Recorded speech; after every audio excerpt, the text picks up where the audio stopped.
Hoje estamos em Atos, capítulo 14, e olhando aqui para o que nós temos de modo geral nesse capítulo, é a pregação nas regiões de Lícia e Galácia. Já vou mostrar mapa para ter uma noção melhor disso.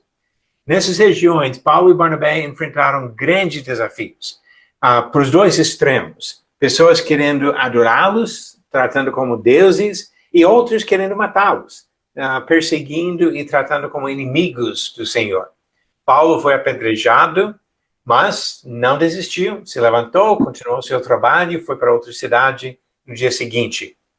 E no final da viagem, eles voltam visitando as igrejas que foram estabelecidas na ida e ajudam a fortalecer esses grupos e promovem a escolha de presbíteros em cada congregação.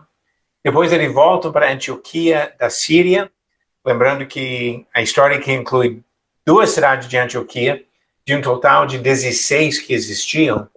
Então, eles voltam para Antioquia de Síria, onde eles fazem um relatório do trabalho que foi realizado, que Deus havia feito com eles. Então, é isso que estamos vendo aqui, de modo geral, nesses dois capítulos, ou nesse capítulo 14. Agora, para mostrar um pouco no mapa, podemos observar aqui essa linha vermelha com as flechas.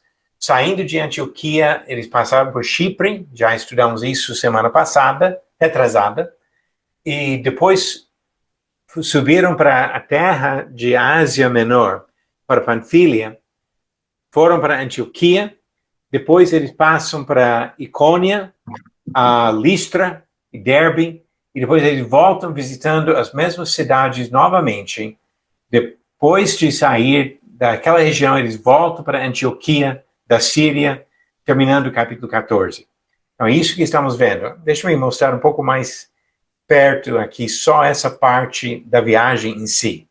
Acho que fica um pouco mais fácil acompanhar aqui, ver os vários lugares visitados nesta primeira viagem.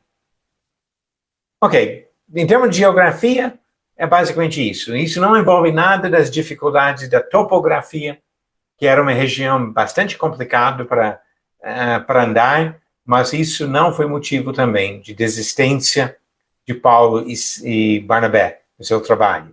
Para João Marcos, sim, ele voltou para Jerusalém, mas os outros dois continuam no seu trabalho. Ok, vamos começar com a leitura aqui de Atos 14, os primeiros versículos, e depois as perguntas. A primeira pergunta da aula vai ser da Benita. Mas deixe-me ler primeiro, Benita, do capítulo 14, versículos de 1 ao 7.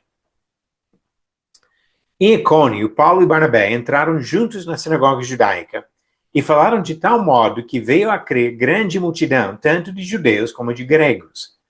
Mas os judeus que não tinham crido incitaram e irritaram os ânimos dos gentios contra os irmãos.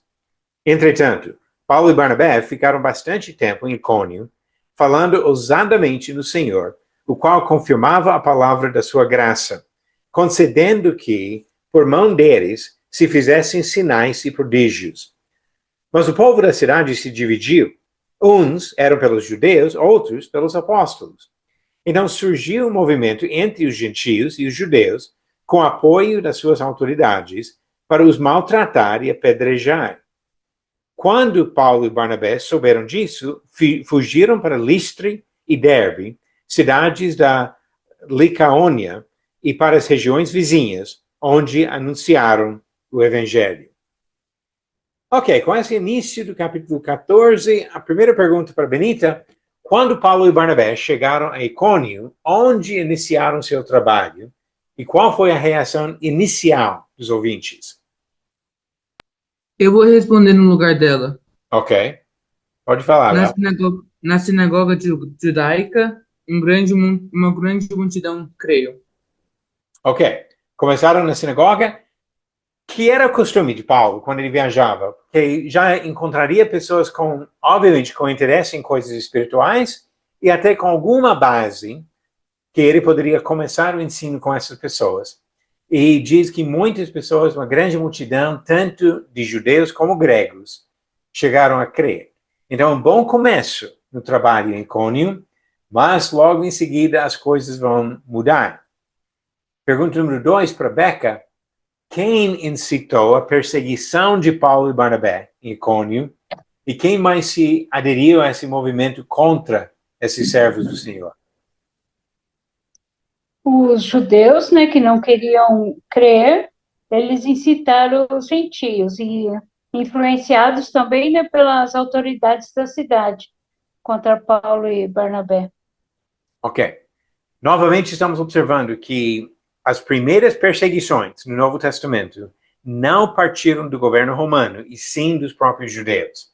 Neste caso, eles conseguem apoio, de alguma forma, das autoridades, mas começa com judeus que acreditam que é heresia que os apóstolos estão pregando.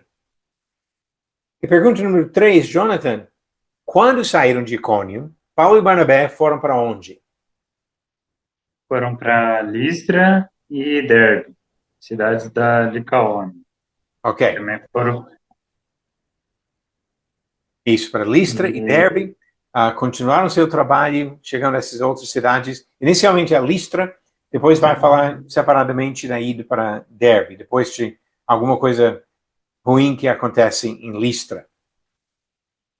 Agora vamos ler um pouquinho mais, e a próxima pergunta, número 4, vai ficar com Josias. Versículo 8. Em Listra, costumava estar sentado certo homem aleijado, paralítico desde o seu nascimento, e que nunca tinha conseguido andar. Esse homem ouviu Paulo falar. Quando Paulo fixou nele os olhos e viu que ele tinha fé para ser curado, disse a ele em voz alta: levante-se direito sobre os pés. O homem saltou e começou a andar. Quando as multidões viram o que Paulo tinha feito, gritaram em língua licaônica: os deuses em forma de homens desceram até nós. A Barnabé chamavam Júpiter e a Paulo Mercúrio, porque este era o principal portador da palavra. O sacerdote de Júpiter, cujo templo estava em frente da cidade, trazendo touros e grinaldas para junto dos portões da cidade, queria oferecer um sacrifício juntamente com a multidão. Porém, ouvindo isto, os apóstolos, Barnabé e Paulo, rasgando as suas roupas, saltaram para o meio da multidão, gritando: senhores, por que estão fazendo isto?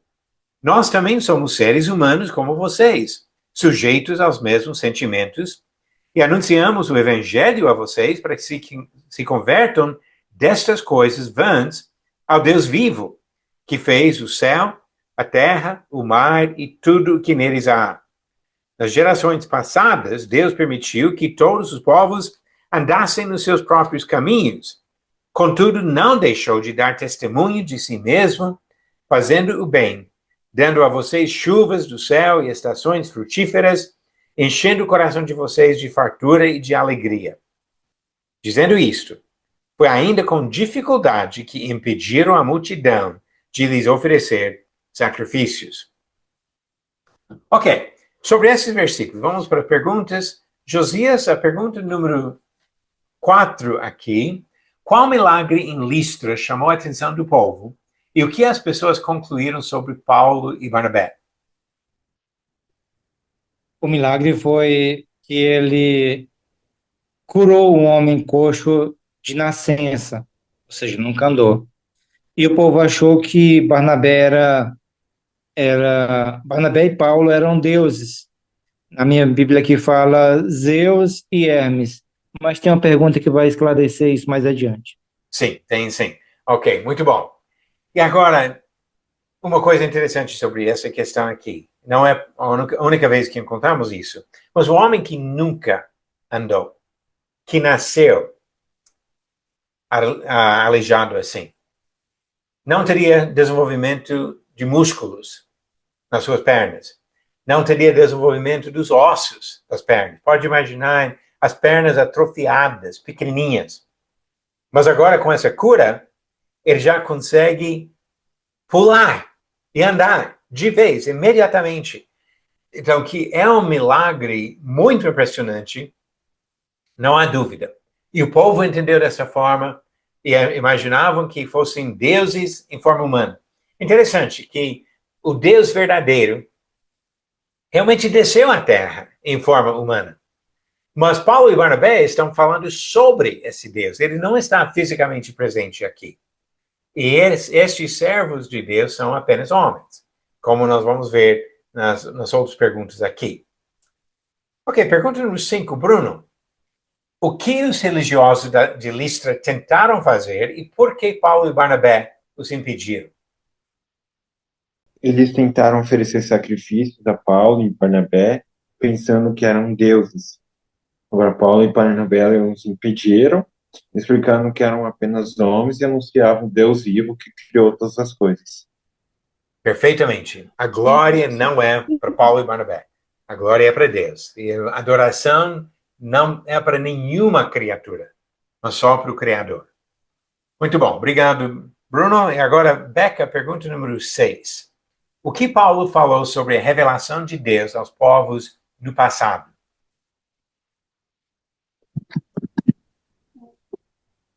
Ele disse que Deus permitiu que as nações andassem em seus próprios caminhos, mas sempre deu testemunho de si mesmo, por meio da criação e da provisão da natureza. Ok, exatamente. Nunca deixou de dar testemunho. O que nós podemos ver estudando a Bíblia a partir de Gênesis é que no início Deus deu algumas ordens gerais para os seres humanos, antes de separar os israelitas dos descendentes de Abraão. Esses princípios gerais continuavam governando os povos ao longo de todo o tempo antes de Jesus.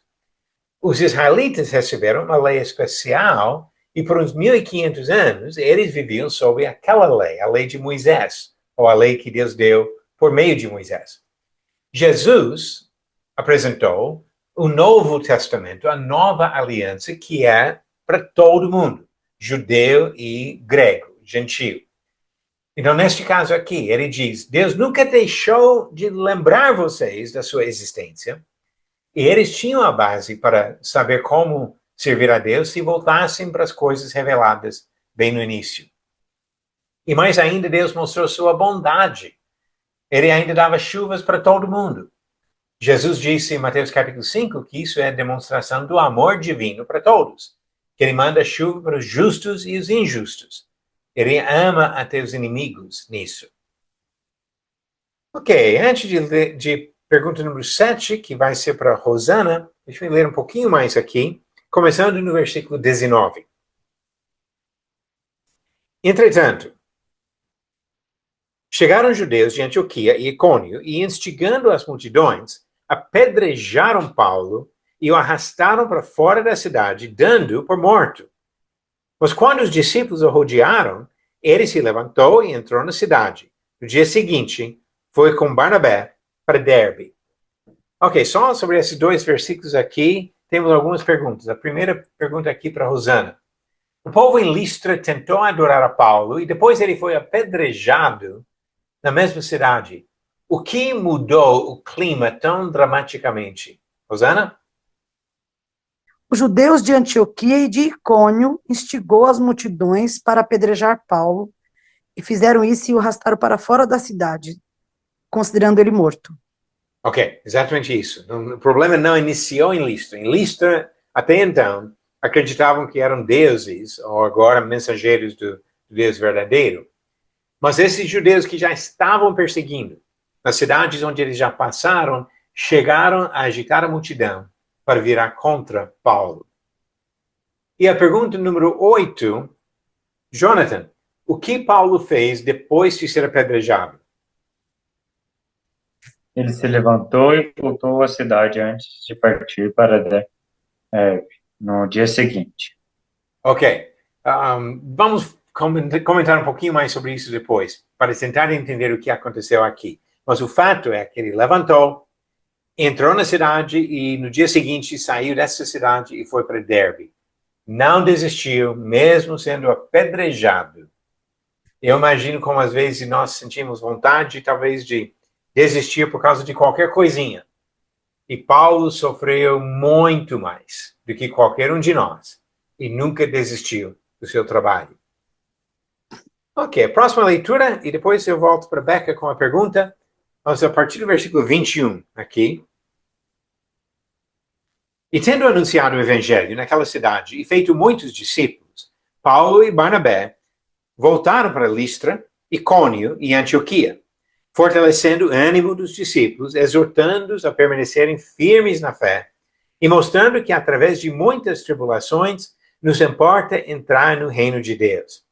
E promovendo-lhes em cada igreja a eleição de presbíteros, depois de orar com jejuns, os encomendaram ao Senhor em quem haviam crido.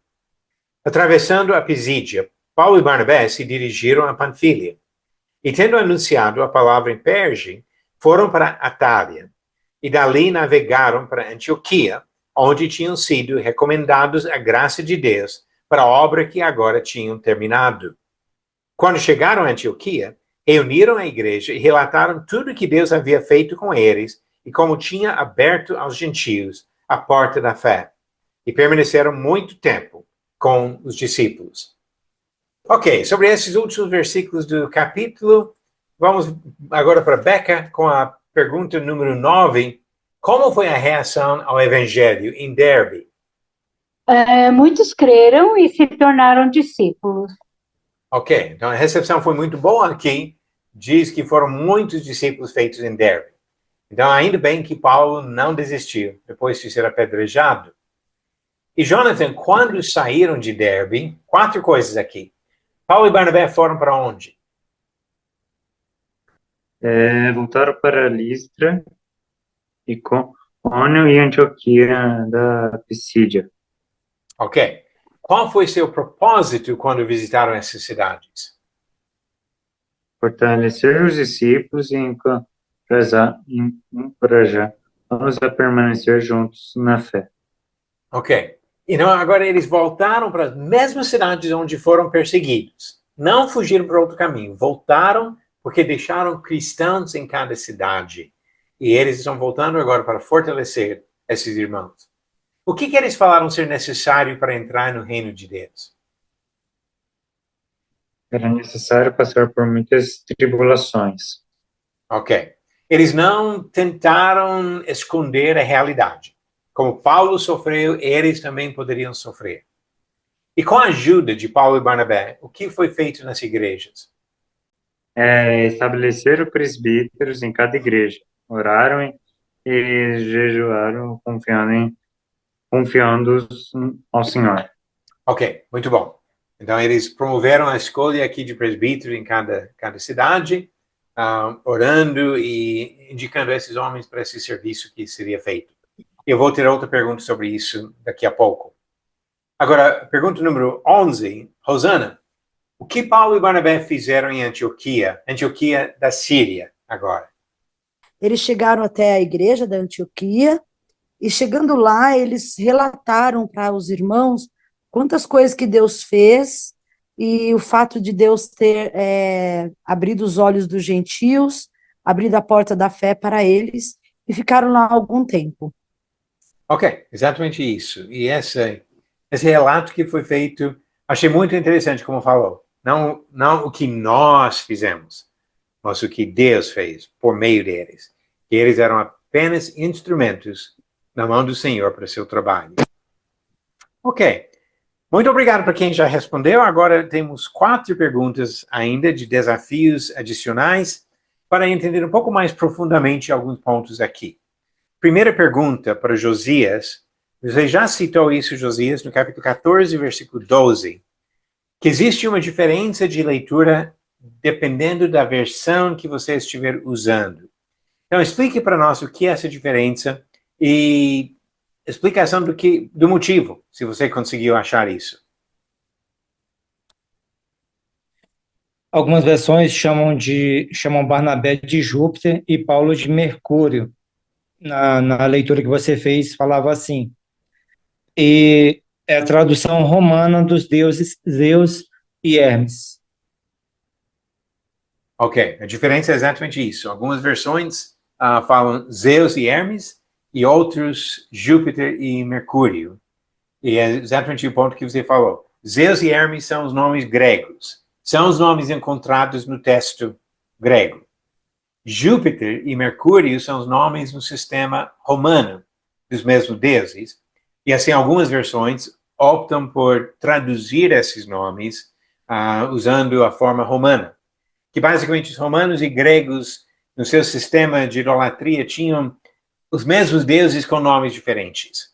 E no caso dos romanos, eles deram nomes de objetos e os gregos deram nomes como se fossem de pessoas, mas descreve as mesmas pessoas. Nós talvez nem percebemos que a mesma coisa acontece com frequência quando nós pegamos qualquer livro traduzido, inclusive a Bíblia. Se você procurar, por exemplo, o nome Tiago no Novo Testamento é mais parecido com Jacó do que Tiago. Em inglês é James. Então, dependendo da versão e do idioma, às vezes eles acabam traduzindo nomes de locais, de um lugar para outro.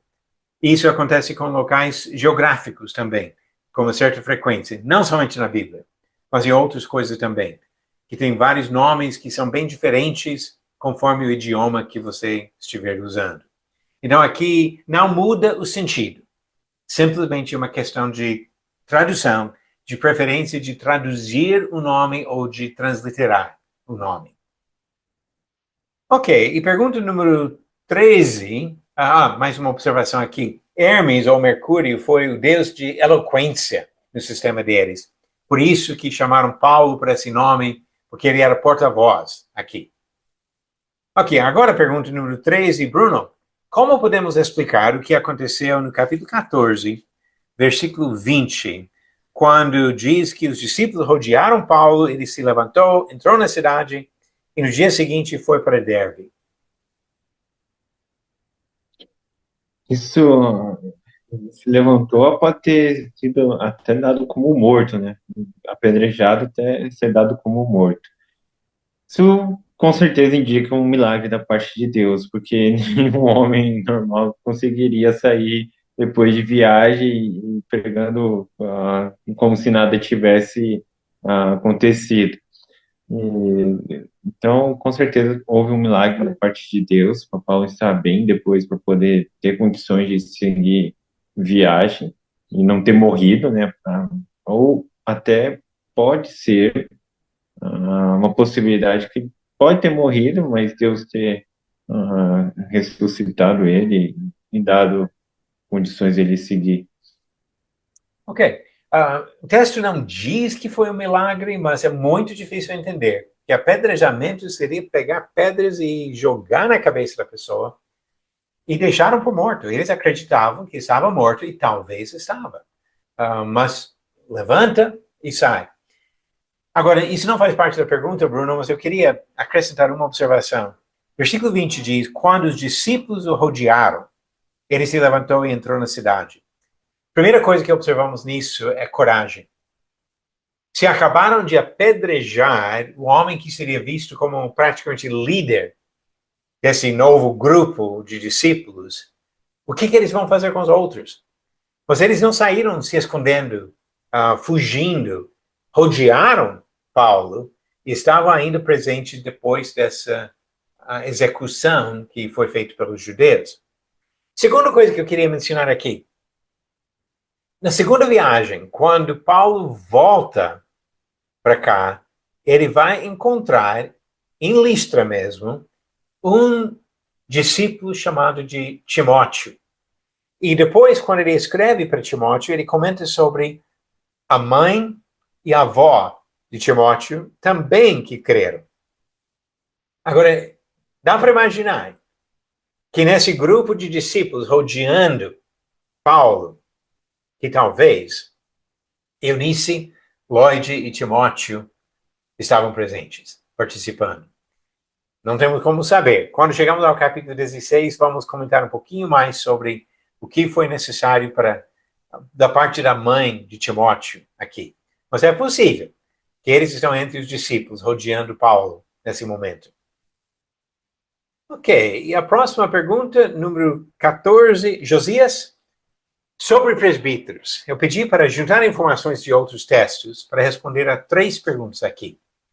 A função desses líderes foi local, regional nacional ou universal? Foi local. Paulo e Barnabé também escolheram presbíteros em cada igreja. Então, a resposta é local. Ok, eu concordo com você. Resposta local. E como temos um pouquinho de tempo aqui, deixe-me citar e ler alguns versículos. 14:23, que você acabou de citar, eles promoveram em cada igreja a eleição de presbíteros. Quando chegamos no capítulo 20, já em outra viagem, outra região, Paulo chega em Mileto e manda chamar, versículo 17, chamar os presbíteros da igreja em Éfeso. Filipenses, capítulo 1, versículo 1, a carta que Paulo envia, em Filipenses 1, versículo 1, ele fala sobre os bispos e diáconos em Filipos, que vivem em Filipos. Tito, capítulo 1, versículo 5, Paulo manda essa carta para Tito e diz no versículo 5, foi por esta causa que deixei você em Creta, para que pusesse em ordem as coisas restantes, bem como em cada cidade constituísse presbíteros, conforme prescrevi a você. E por último, 1 Pedro capítulo 5, começando no versículo 1, Pedro disse: aos presbíteros que há entre vocês, eu, presbítero como eles, testemunha do sofrimento de Cristo e ainda coparticipante da glória que há de ser revelado. Então, primeira coisa, presbíteros que há entre vocês. Depois, versículo 2, peço que pastoreiem o rebanho de Deus que há entre vocês. Não por obrigação, mas espontaneamente, como Deus quer, não por ganância, mas de boa vontade. Não como dominadores dos que lhes forem confiados, mas sendo exemplos para o rebanho. Então, eles convivem com essas pessoas como exemplos, servindo na igreja, entre os discípulos que há entre vocês. O ponto nisso é que a função de presbíteros é uma função local, presencial, não de ter autoridade sobre igrejas em outras cidades ou estados ou países, mas uma coisa local. Agora, a segunda parte da pergunta aqui, Josias, a escolha desses presbíteros foi feita nas igrejas locais ou por uma sede ou instituição superior? Foi feito localmente com orações e jejum. Ok. E como nós temos observado também em Tito, conforme a orientação apostólica, que foi o que foi feito aqui, mas a escolha foi feita na igreja local.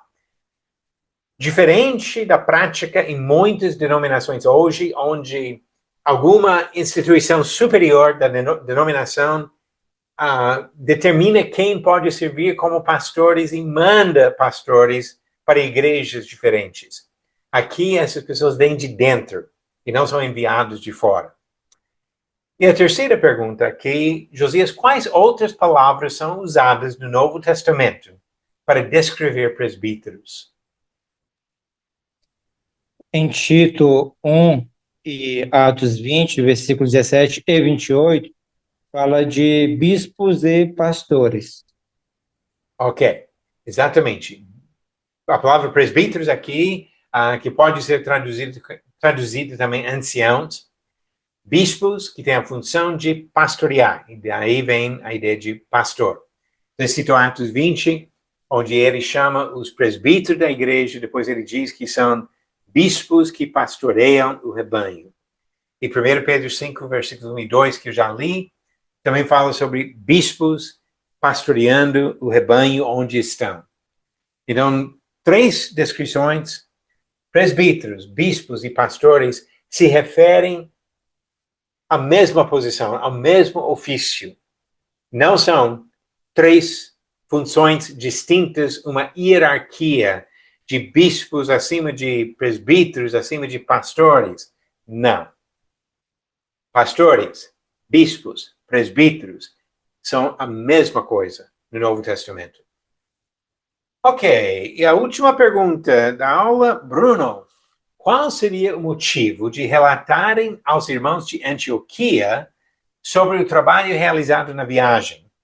E a segunda parte é se nós encontramos aqui um exemplo a ser imitado hoje. O motivo foi glorificar a Deus e edificar a igreja, mostrando como ele havia aberto a porta da fé aos gentios. E esse exemplo pode ser imitado hoje, ao compartilharmos testemunhos sobre o avanço do Evangelho, incentivando outros a perseverarem na fé. Ok. Eu vou acrescentar mais uma observação aqui, Bruno, que foi a igreja em Antioquia que enviou Paulo e Barnabé nessa viagem. Quando diz que separou para o trabalho, como o Espírito Santo pediu, eles precisavam de recursos para a viagem. Tudo indica que os recursos vieram da própria igreja em Antioquia. Então agora eles estão voltando e comunicando o que Deus fez por meio deles, com a ajuda e as orações dos próprios irmãos em Antioquia. E assim, um exemplo para ser imitado, igrejas devem saber sobre o trabalho que sustentam. Quando igrejas enviam alguém para pregar em outro lugar, tem todo o direito de saber como está indo o trabalho, o que Deus está fazendo naquele lugar por meio daquela pessoa. E assim, essa comunicação, essa transparência, é uma coisa importante para uma boa relação entre igreja e evangelista enviado, sustentado pela igreja. Ok, muito obrigado pela ajuda de todos vocês hoje. Para a semana que vem, se Deus permitir, vamos para Atos capítulo 15, onde resolvem um problema de doutrina que surgiu por causa de alguns irmãos que saíram de Jerusalém. E vamos ver como eles procuraram a solução para esse problema.